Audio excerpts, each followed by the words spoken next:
प्रकार आपने मान सम्मान दिया, जैसा स्वागत किया, उसके लिए आप सबको बहुत बहुत धन्यवाद।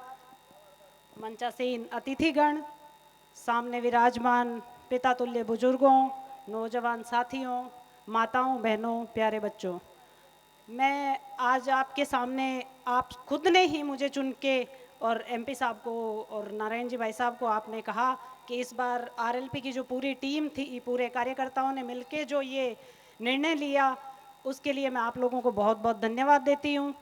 और रही बात ताड़ावास में जो ये बैरावास ताड़ावास में जो ये किसानों वाला जो प्रकरण हुआ था, जैसे भाई साहब ने अभी बताया, उस टाइम मैंने भी वो सोशल मीडिया पे उस टाइम देखा था। तो एक फाइल जो कागज़ों की थी वो हमारे भाई साहब के पास थी जो लेके आए थे, और एक जो दूसरे भाई साहब जो बल्ले वाले हैं उनके पास भी थी। वो तो शायद बल्ले वाले भाई साहब ने तो शायद चूल्हे में डाल दी होगी अब तक, क्योंकि वो बीजेपी में चले गए हैं। और लेकिन हमारे भाई साहब के पास आज भी वो कागज मौजूद है। वो इसलिए है क्योंकि वो आपके लिए लड़ने के लिए हमेशा तैयार है, और इस चीज़ का आपको विश्वास दिला रहे हैं कि आप किसानों को, जवानों को जहाँ भी ज़रूरत पड़ेगी। एक बात कहते हैं कि राज मांगने से नहीं मिलता, राज लड़ने से मिलता है। आपको जहाँ कहीं भी ज़रूरत पड़ेगी उस समय आपको आरएलपी ही खड़ी दिखेगी, बीजेपी वाले नहीं दिखेंगे, क्योंकि बीजेपी के ऊपर दबाव होगा, सरकार का दबाव होगा। ऊपर से कह देंगे, कभी कह देंगे सीएम साहब ने मना कर दिया, कभी कह देंगे पीएम साहब के, चाहे फ़ोन किसी का भी नहीं आएगा। हम भी सरकार के पास रहे हैं, मैंने नहीं देखा पीएम साहब, सीएम साहब इस तरह डायरेक्ट बात। एमपी साहब तो थोड़ी पहुंच रखते हैं, इसलिए हो सकता है बात होती हो इनकी, इतना मुझे पता नहीं है। लेकिन हाँ, जो कैंडिडेट आज उठते ही ये कह देते हैं कि मेरी आज सीएम साहब से बात हो गई, ऐसा आज तक राजनीति में संभव नहीं हुआ है।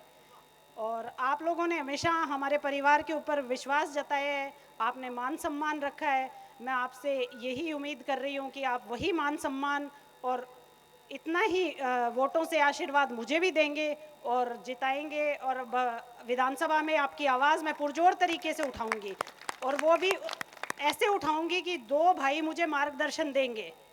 और आपकी पहुंच, अगर आपको लगता है कि काम नहीं होगा तो आपकी पहुंच नागौर तक ही जाना है। आप ना आज जो मंत्री घूम रहे हैं ना आप वहां तक पहुंच पाएंगे, और ना वो आपके घर आके दोबारा आपसे पूछेंगे कि आप कैसे हैं।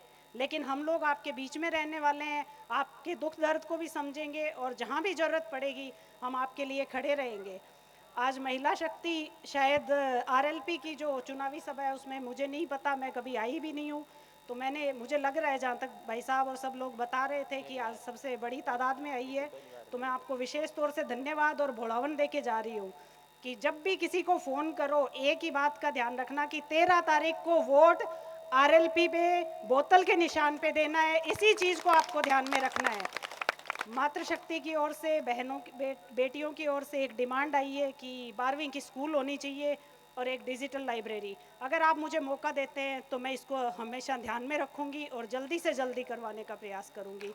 आप जो इस रोड से लेके आए हैं शायद इसीलिए दिखाने के लिए कि हमारे ये कीचड़ भी बहुत है और रोड टूटी हुई भी बहुत है, इसको भी मैं पूरा ध्यान में रखूंगी।